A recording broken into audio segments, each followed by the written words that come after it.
Welcome to a Rice University digital media production. For more information about us, please visit our website at www.rice.edu.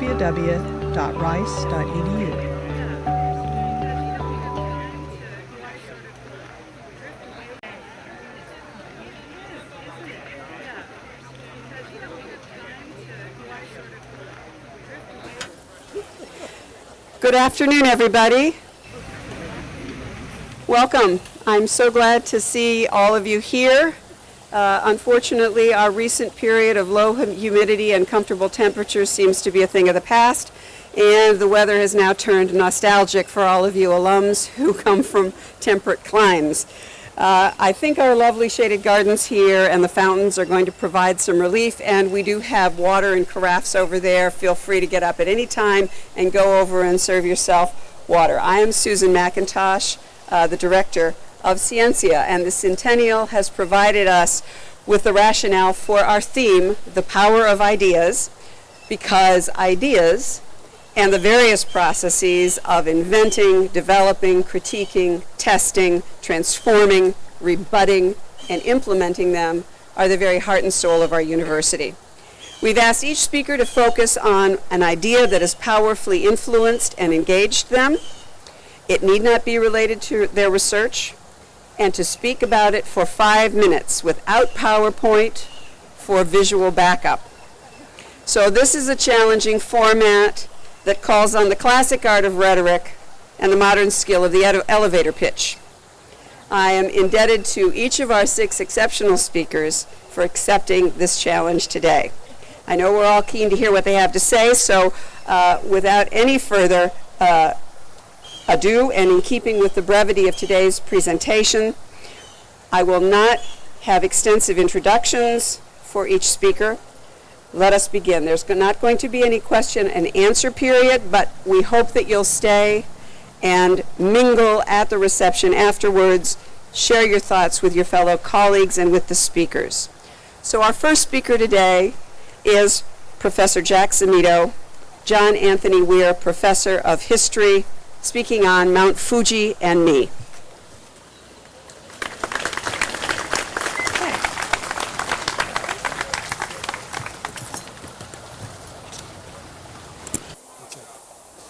I want to give you the subtitle to my talk because it really is the thesis that explains the rather cryptic one that I gave to Scientia. The subtitle is Aesthetic Identification with Nature and the Making of a Romantic Intellectual Historian. When I was 20, I had the good fortune to be sent around the world on a study tour. The first foreign stop was Japan. I had grown up in the empty South Texas desert, where the most beautiful thing I knew was the song of the mockingbird, and my richest experiences were tucked between the covers of books. Notwithstanding the Sputnik initiative so overweening in those days, by high school graduation I had resolved that I would be a philosopher, delving into what it meant to be human. The hint of the mockingbird was to hearken to the place of natural beauty. When I arrived in Japan, I was staggered by the ubiquity of that culture's attunement to beauty, from department store packaging to the presentation of food upon a plate. But it went beyond these commonplaces to grander and deeper resonances, a sense for the land and its spirit, which I learned found expression in the traditional religion of Shinto. The symbol of all this, for me, very swiftly became Mount Fuji. From the district of Tokyo where I was staying, my hosts told me that on a clear day one could see the famed mountain in the far distance. But every day I sought it, the atmosphere interfered. With the college-aged son of my host family, I embarked upon a spur-of-the-moment pilgrimage to the mountain. We jumped from one means of transportation to another, from bullet train to lake ferry, drawing ever closer, but thwarted ever again, until finally our day near spent through the window of a bus, winding up the mountain's peripheral range, in and out of dark tunnels, we emerged at twilight to see Fuji's perfect cone filling a lavender western sky adorned by one bright evening star. It made an irresistibly sublime impression about the claim of the sublime in nature on my spirit.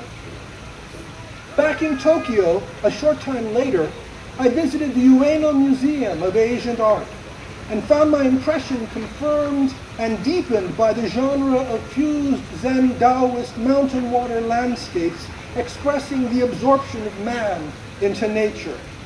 These vast ancient scrolls have never ceased to grip me with their austere simplicity and dwarfing depiction of man beneath soaring peaks, slipping on the shifting surface of a river, absorbed in something immeasurably beautiful, absorbed within it, but also uniquely empowered to respond, to express, to revere.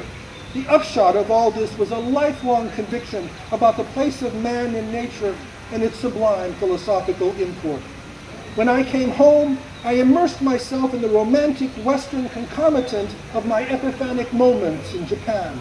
Rousseau and Herder, Wordsworth and Blake, Goethe and Schiller, Schelling and Hegel, Emerson and Thoreau.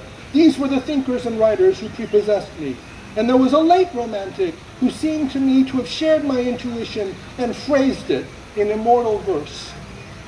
William Butler Yeats concluded his magnificent lapis lazuli with the following lines. Two Chinamen, behind them a third are carved in lapis lazuli. Over them flies a long-legged bird, the symbol of longevity. The third, doubtless a serving man, carries a musical instrument. Every discoloration of the stone, every accidental crack or dent seems a watercourse or an avalanche or lofty slope where it still snows, though doubtless plum or cherry branch sweetens the little halfway house those Chinamen climb toward, and I delight to imagine them seated there on the mountain and the sky, on all the tragic scene they stare. One asks for mournful melodies, accomplished fingers begin to play, and their eyes mid many wrinkles, their eyes, their ancient glittering eyes, are gay. I am a Western mind, but the great Eastern tradition has confirmed my deepest sense of what is most worth cultivating in my own tradition. This has driven my articulation of European intellectual history ever since. Thank you very much.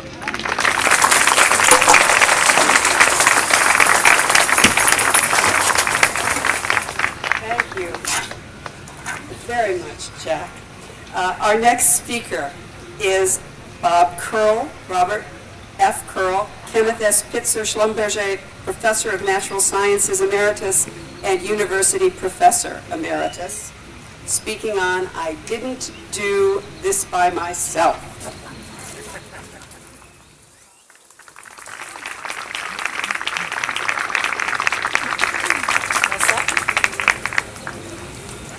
Okay, we have an audio test. Is this all right?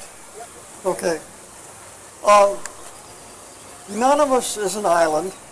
We all depend upon the knowledge, developments, and tools that we did not create. It's well, not good, huh? Higher? Okay. It's well known that the discovery of the fullerenes was a team effort directly requiring the efforts of 6 people. If you ask me who deserves the credit for making the most important contribution, I say without hesitation, Rick Smalley. He invented the apparatus crucial to the discovery. His aim was to get into a new unexplored area of science where there might be discoveries to be made. The ironic aspect is that he never expected anything of great significance to come from the study of carbon clusters, and was as astonished as the rest of us by the discovery of carbon-60. My purpose here today is not to rehash the oft-told discovery story, but instead to recognize and celebrate the people who shaped my life, and given it meaning, and who are most responsible for whatever success I've had.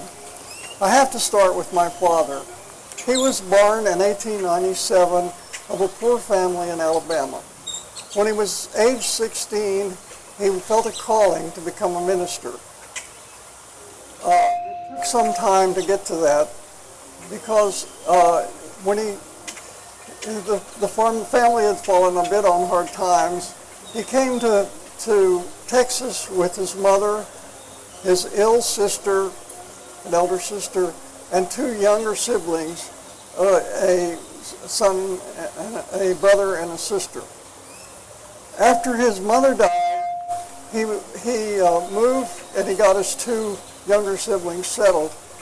He moved to Texas. He moved to Bandera, where he met my mother.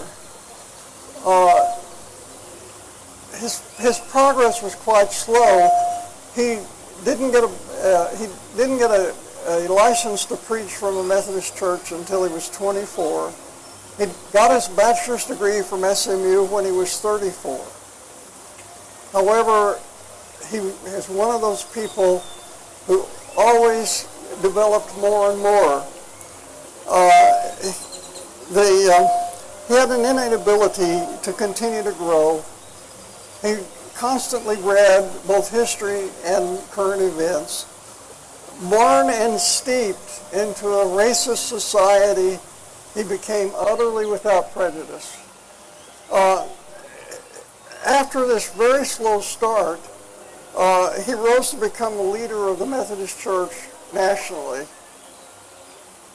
As a father, he gave me the room to work out what I wanted to do with my life, only indicating that it had to be honorable. I owe him very much. I don't want to shortchange my mother. She'd tell you herself that she was made of a more ordinary stuff, but day to day, she paid more attention to me than he did. I loved her very much as well. I told many times that I got a chemistry set when I was 9 years old. In those days, they actually put chemicals in chemistry sets. I very quickly resolved that I wanted to be a chemist, primarily because of the explosions. The chemicals that self-ignited when exposed to air, the colorful smokes that could result from chemical fires, and just because of the fact that if you mix two chemicals together, something interesting was likely to happen. In high school, this mindless interest in chemistry began to be channeled by Mrs. Lorena Davis, the high school chemistry teacher. After I'd completed the only chemistry course, she recognized that I yearned for more and provided it through special projects. Through her, I began to recognize that chemistry is not an elaborate form of cooking, but they actually involve order and theoretical knowledge. I came to Rice, and I have numerous stories about my time as a student here, but I'll tell you about just one. As a freshman, I took a required English course in a small section taught by Mr. Sharp, a graduate student in English. He got my attention in a big way when I earned a 63 on the first exam. When I explained the many things that I had done wrong in a shocking display of sloppy thinking, I learned the most important lesson that there is really no substitute for actual careful thought. At the beginning of my senior year, Richard Turner took me aside and pointed out that I needed to start thinking about my future and suggested that I apply to graduate school. In his course, he taught me about the research of Kenneth Pitzer, which I found exciting. Therefore, I decided to go to Berkeley, if accepted by Berkeley, and work with Pitzer if he accepted me, and he did. I found Pitzer to be the ideal research advisor. He suggested a topic and left me to do what I could do to advance it, while always being available for consultation. He also encouraged his graduate students to pursue their own ideas. and I found that freedom very worthwhile. On top of the pleasant working conditions, I met Jonelle, my wife of nearly 57 years in Berkeley. I am really happy that I went to Berkeley. I used to be puzzled by Newton's statement that his monumental achievement in physics depended upon others. The famous statement, "If I could see further than others, it is because I have stood on the shoulders of giants." How could that be? Wasn't he the first physicist? Until I learned that he meant Kepler, who stood on the shoulders of Boles. Science is the most collaborative and interdependent of all human enterprises. We are truly all in this together.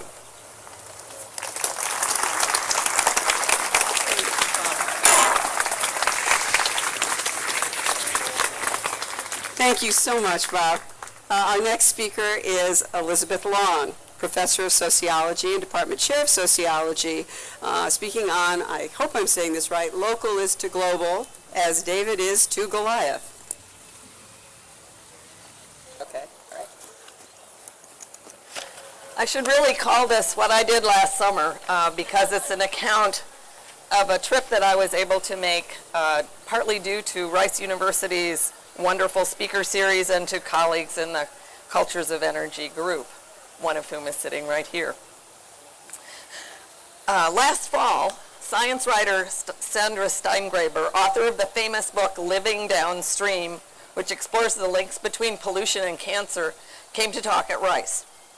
She lives across Lake Cayuga from my childhood home of Ithaca, New York, and she lectured about some of the negative health effects of natural gas development through high-volume slick-water horizontal hydrofracturing, known as fracking, and how some upstate New Yorkers are working to keep fracking away from their land. This was a new and worrisome perspective to me because natural gas is accurately praised as clean energy. So I decided to go up north, back home, and investigate. First, I enrolled in an anthropology field school on fracking at Indiana University, Pennsylvania, where we met and heard from all the players in Indiana County's gas industry and some of the academics studying it. They explored both the opportunities and the downsides to fracking. I'll talk a little bit about that. Natural gas has helped us to lower our carbon footprint, and advocates also welcome it as a bridge to renewable energy, a generator of jobs, and a route to energy independence. Natural gas also brings economic benefits to some people in the extraction zone. Farmers who have negotiated good gas leases and their lawyers, and then the restaurateurs, landlords, car dealers, and other people in the service sectors whose fortunes rise as drilling crews and truckers flood the area. Fracking brings new jobs too, though mostly unskilled jobs for local men because skilled gas workers are recruited from Oklahoma and Texas. But even the economics are fraught for communities at the point of production. Like the gas, the money from it tends to flow away from drilling sites to regional centers like Williamsport, Pennsylvania, or energy capitals like Houston. More disturbingly, fracking brings both health and social harms. The chemicals in fracking water are toxic, and flowback water brings other toxins up from deep strata. And accidental dumps or leaky containment ponds allow this tainted water to pollute groundwater and watersheds. Areas near well sites show elevated rates of neurological and skin diseases, asthma, and cancer.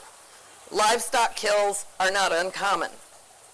Socially, the boom and bust cycle of development creates major problems as well. Homelessness rises as the booming population puts pressure on rents, leading to family disruption and an influx of children in foster care. Crime rates skyrocket, and EMS and other social services are overwhelmed. And economists have shown that when developers move on to the next gas play, they leave behind communities with more social divisions and social inequality than when the whole process began. In New York State, this cycle was halted when former Governor Patterson enacted a moratorium because, people think, of fears among New York City dwellers about pollution of their water supply. The moratorium allowed rural communities in New York State the chance to actually deliberate about whether or not to allow shale gas development in their towns. In turn, This gave me the chance to study grassroots democracy in action and to see how informed dialogue and a politics of respect could revitalize both communities and civil society. It was a really inspiring summer. What I saw in upstate New York was a remarkable process of community mobilization, self-education, and decision-making. People researched the science on fracking and its economic, social, and health effects, listened to their neighbors from Bradford County, PA, talk about their experiences, as well as interviewing planners, geologists, and public health and agricultural experts. Then they began talking to each other, and more importantly, listening to each other. I call this a politics of respect because people were dealing face-to-face with their neighbors and knew they would all have to live together no matter what path they chose. One example of this, I interviewed a young woman who had launched a listening project in Dryden, New York, based on a model from the American South about how to help communities deal with contentious issues. A small team of local citizens and college students interviewed townspeople about their feelings about fracking. They produced an example of citizen science that illuminated not only people's worries, but what they liked best about life in Dryden, peaceful rural life in beautiful countryside, and also their ideas about how fracking might best be regulated. Slow it down, the citizens of Dryden said, and be honest about the risks, be accountable to local communities. This report, alongside more academic studies, went to the town board, which eventually enacted a ban on this kind of industrialization of their rural community.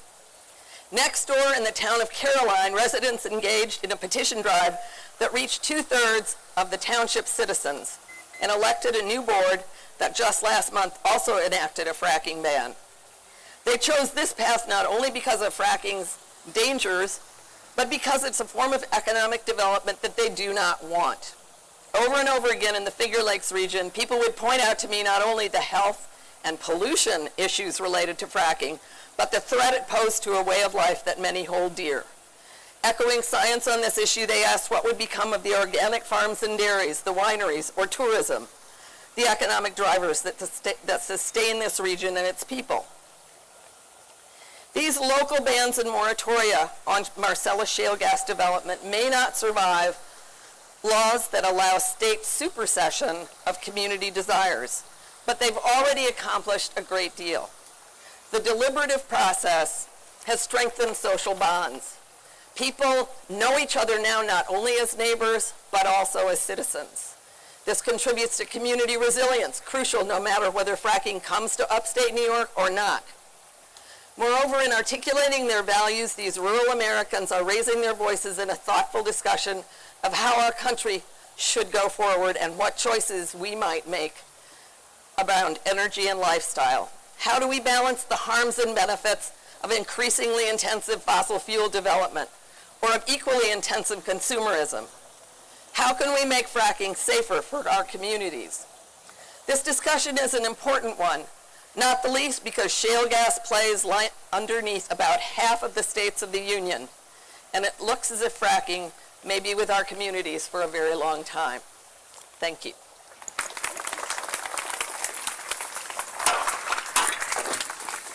Thank you so much, Elizabeth.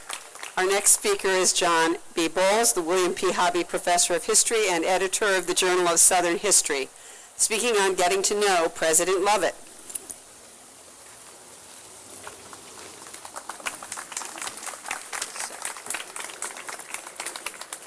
Want me to just push that here? Thanks. Can everybody hear me? Okay. Yep. I was intrigued 40 or 50 years ago to try to find out how in the world that a place like Rice happened. I mean, after all, this university opened in 1912 in a city of 80,000 people. There was about 1,000 miles and many other significant universities, no good libraries, maybe a couple of hundred college-educated people in the city. And the founder, William Morris Rice, had no basically understanding of higher education. In his will, if you read his charter, it doesn't even mention the word university or college. In fact, you read his charter, you cannot understand what it was he had in mind. I mean, he talks about collections of sculpture and scientific instruments and a public library, but there's absolutely no concept of a university. And then, of course, he says, don't do anything till I die. And then he died, and the trustees had to do something. And they read the charter, and they were as nonplussed as he was, because none of them had any kind of academic understanding. So they actually, in 1905, 1906, wrote letters to 40 or 50 university presidents, all the usual suspects, the presidents of Harvard, Yale, and so forth. And they got all kinds of letters back about what you should do. They decided a very smart thing. They didn't know what to do, so they would try to hire somebody. They call it a young, broad, energetic man who could take this idea and take this pile of money and take their goodwill and turn it into a university. After an amazing search, they really, I think, chose more wisely than they could possibly have understood. They chose a young man named Edgar Odell Lovett, who it turns out had one PhD from University of Virginia in astronomy. But he decided that really observational astronomy was not his real love, math was. So he decided he needed a second PhD. So he left his girlfriend in Kentucky and he went to the University of Leipzig, where he earned a second PhD in mathematics in 1896. Then he came back and he had a brief teaching experience, first at Johns Hopkins, as you know, the first research university in America formed after German model, and he taught at University of Virginia, where he became really enamored of the honor system. Then he taught one summer at the University of Chicago, the first instant great university. Then he had the good luck to be hired at Princeton, where he quickly moved from being an instructor in mathematics to a full professor with tenure in 1900. And he becomes a really favored faculty person of Woodrow Wilson, who probably in 1902, 1905 or so was the most innovative American university president. So Lovett has 2 PhDs, experience at a variety of really significant institutions. Then he's hired by the trustees. And the trustees, again, have enough wisdom to say, get a private secretary and travel around the world. Go to all the great universities, the old universities, the new polytechnic institutes. Get a sense of the absolutely newest, best practice in higher education. And in some sense, kind of get an incredible idea of what you could do if you have a kind of a blank check charter, if you have a huge pile of money. It was the 7th largest endowment in the nation at that time, and you have trustees who know nothing, and they will do what you say. And so he goes on this unprecedented voyage around the world. And he kept a record. I know everybody he talked to and what notes he took and so forth. And it's clear by August 1809, he's beginning to figure out what he wants to do. He actually draws up a chart of 135 academic positions, and he begins to think about not doing just practical science, but doing theoretical science, that not just teach what we already know, but learn new information. He began to really get an incredibly sophisticated modern concept, again, of what a person could do if you had a blank check charter, a huge pile of money, and trusting trustees. He comes back, and he's really just filled with knowledge of the best academic practice at every kind of place all around the world. And again, he talked to scholars, he talked to librarians, he talked to people who ran laboratories. The problem is, though, we all know smart people who know a lot who are not able to get anything done. I mean, look around. And so the question that sort of puzzled me, sure, he's smart, sure, he's learned a lot, sure, he's got a vision, but how did he sell this? And here's where I really loved getting to his letters, into his documents. I have to say that Lovett should have lived in the age of Twitter, because he seems to have never had a non-recorded thought. And he kept every single piece of paper. If he bought 2 tickets to a football game and Mrs. Lovett was sick, he kept the unused ticket. So he has tens of thousands of documents. So I was able to get into a sense of the way he thought, and his personality, and his perseverance. And I discovered that he was surprisingly articulate. He had what we would today call charisma.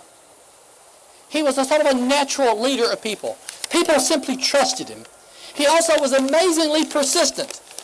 When he had difficulties, when the World War I came, when the Great Depression came, when the World War II came, he never gave up. He was flexible. So he would change how he was trying to do things, but he always kept alive his sort of sense of ambition and this idea that Rice, although it had to start new and had to start small, and it had to emphasize the science end at first because this was a frontier city, he always had the idea that this would eventually grow, as the city grew, into a great full-fledged university with PhD programs and graduate programs and programs in music and science and law and medicine. He had an amazing vision of what a university could be.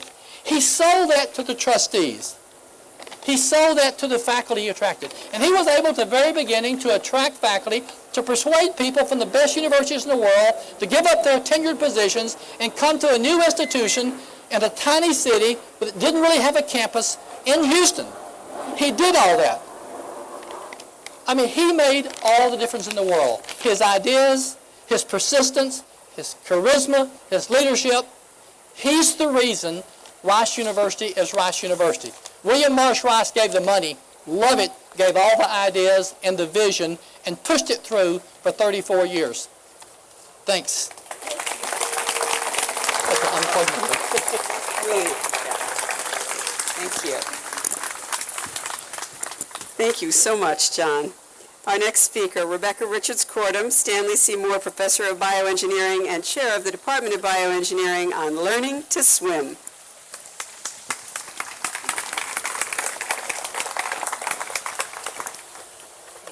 Thanks. It's really a pleasure to be here this afternoon.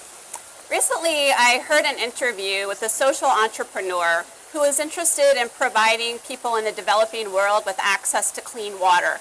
There are more than 1 billion people today in the developing world that don't have access to clean water.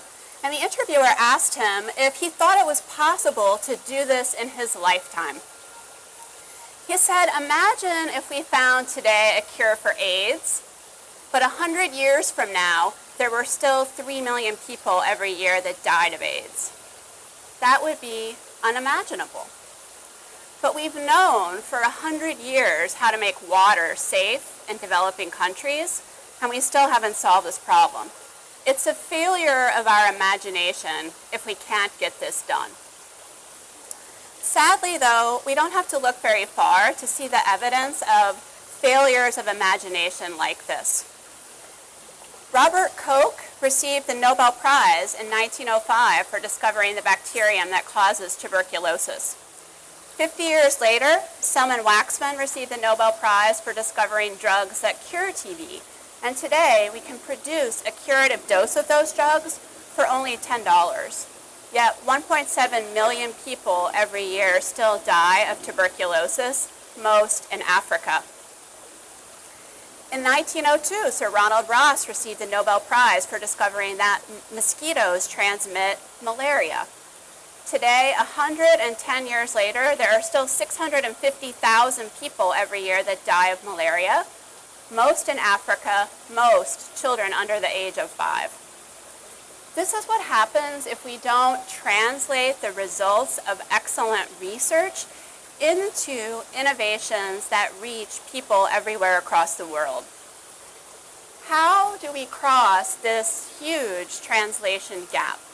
Well, I think part of the solution lies in what might seem like an unlikely place, and that is to reform undergraduate education.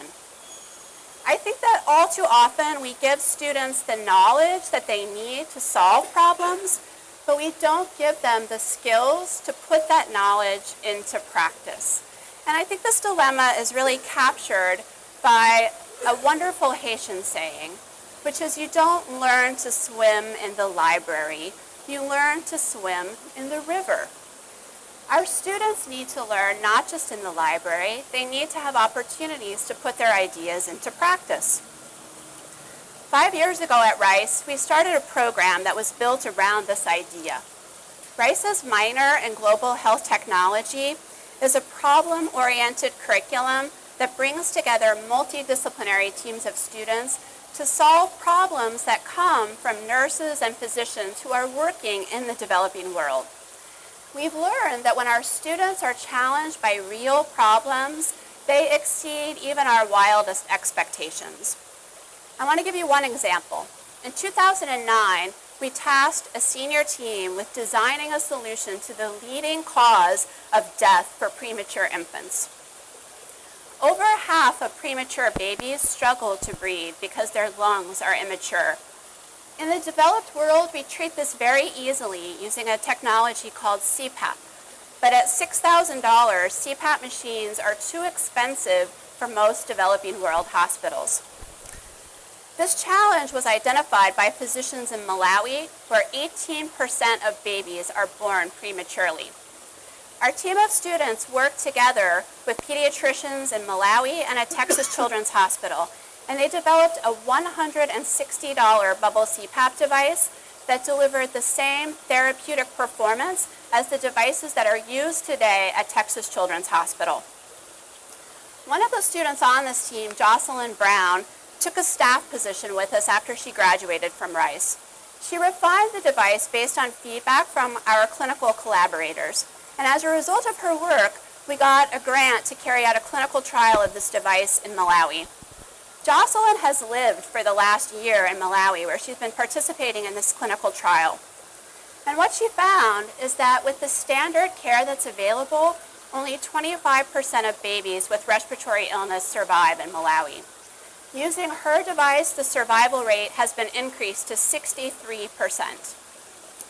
In the last 6 months of this trial at just one hospital, the use of her technology has prevented 19 neonatal deaths. 19 mothers went home from the hospital with healthy babies instead of going home to plan a funeral. We just received in July a $2 million grant from USAID to implement bubble CPAP at every public hospital in Malawi. And we estimate that once scaled across the continent, the device could save more than 170,000 lives per year. The problems of global health are huge, and they often seem intractable. And I know it seems optimistic to think that undergraduate education reform could play a significant role in solving these problems. But I take inspiration from one of my heroes, Bill Foege, the epidemiologist who is credited with developing the plan to eradicate smallpox from the world. Talking about the efforts of his team, Foege said, "We learned the need for optimism. The trouble with being an optimist," he said, "is that people think you don't know what's going on. But it's the way to live." He said, "I tell my students there is a place for cynicism and a place for pessimism, and whenever you need it, contract for it, but don't get those people on your payroll. They will wreck your day." Our students show us what we can do when we combine optimism with hard work and creativity. I think when they learn to swim in the river, the solutions to big problems can be found. Thank you. Rebecca, thank you so much. Thank you, Rebecca. And our last speaker is Robert Yekovich, the Dean of the Shepherd School of Music and Elma Schneider Professor of Music, speaking on Turrell with Music. Just put this in here.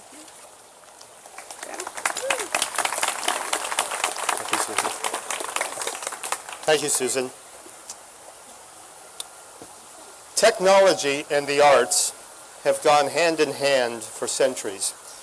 Whether it is technology's role in the construction of organs in Baroque churches, the design of string instruments by builders such as Antonio Stradivari, or the invention of MIDI, the acronym for Musical Instrument Digital Interface, technological advances have consistently influenced the kind of art that's been produced and how that art has been and continues to be realized. Combining different technologies in the service of art, such as film with sound effects and musical accompaniment, have been important forms of artistic expression for decades. Mixing light, produced both electronically and naturally with sound and music, is an intriguing proposition for musical performers and composers alike. Hence, a good portion of the planning and the thought behind the design and construction of the James Turrell Sky Space at the Suzanne Deal Booth Centennial Pavilion adjacent to the Shepherd School of Music. How was it that James Turrell agreed to incorporate music into the design of his Sky Space? James Turrell spent several of his early years at Pomona College near Los Angeles interacting with notable avant-garde composers such as Morton Subotnick and John Cage. Mr. Turrell told me once about an amusing performance of visual art in which 4 tall, transparent sheets of paper were hung from the ceiling to create a large square within which dozens of turtles were placed with flashlights taped to their shells. As the turtles wandered about, numerous different shades of light were produced onto the paper, creating a visual form that was largely determined by the elements of chance. As he explained it, herding the turtles into the more strategic areas prescribed by the artist was perhaps the most challenging aspect of performing the work. Well, such was the artistic milieu in which Mr. Turrell spent some of his formative years, and perhaps this explains his receptivity to the suggestion that his sky space be not only a work of visual art, similar in concept to the 78 sky spaces that precede it, but also conceived of as a laboratory for composers and performers to explore the unlimited ways in which light and sound can be combined in the service of making art. The lower viewing area of the Turrell is rectangular. It's a rectangular structure seating 39 persons.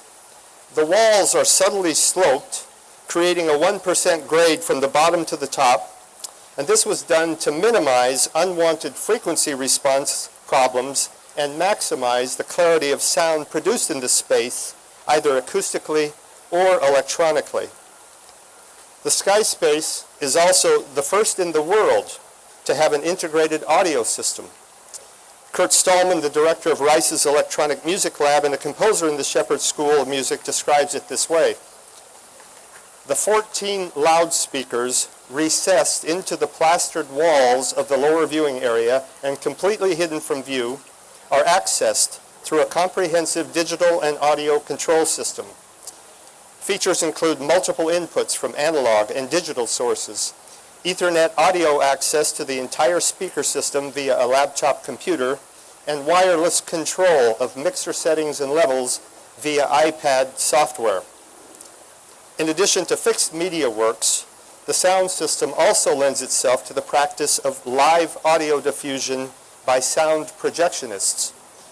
This practice calls for the diffusion of sound through space as an act of live performance. The speaker placement will also allow for future experimentation with 3D sound technologies. Each day at dusk and dawn, the lighting sequence, which Mr. Turrell has titled Twilight Epiphany, accompanies and embellishes the sunrise and sunset as observed through the oculus located in the center of the sky space's knife-edged canopy.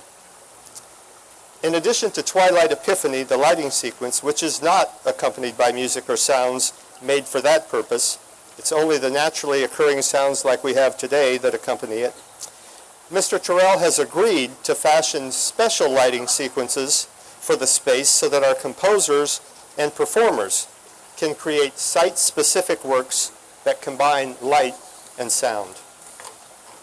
The Shepherd School is enormously grateful to James Turrell for his generous sharing of his work in the spirit of artistic collaboration, and to Suzanne Deal Booth, who, along with Mr. Turrell, was extremely receptive and supportive of the School of Music's dream for this extraordinary space. It is, without question, an artistic treasure, the only one of its kind. I encourage you to experience Twilight Epiphany if you haven't already done so, and to explore our sound, music, and light presentations in the months ahead. Thank you. Thank you so much. I want to thank all 6 of our speakers for crafting these wonderful talks. It is easier to speak for a longer period than a shorter period, so you'll appreciate the effort that's gone into this. And they have shown us the extraordinary diversity of extremely powerful ideas that animate this university, and in fact are absolutely at the heart of it. So thank you all for coming. We invite you to come over to the reception and interact, exchange ideas with us. Thanks so much.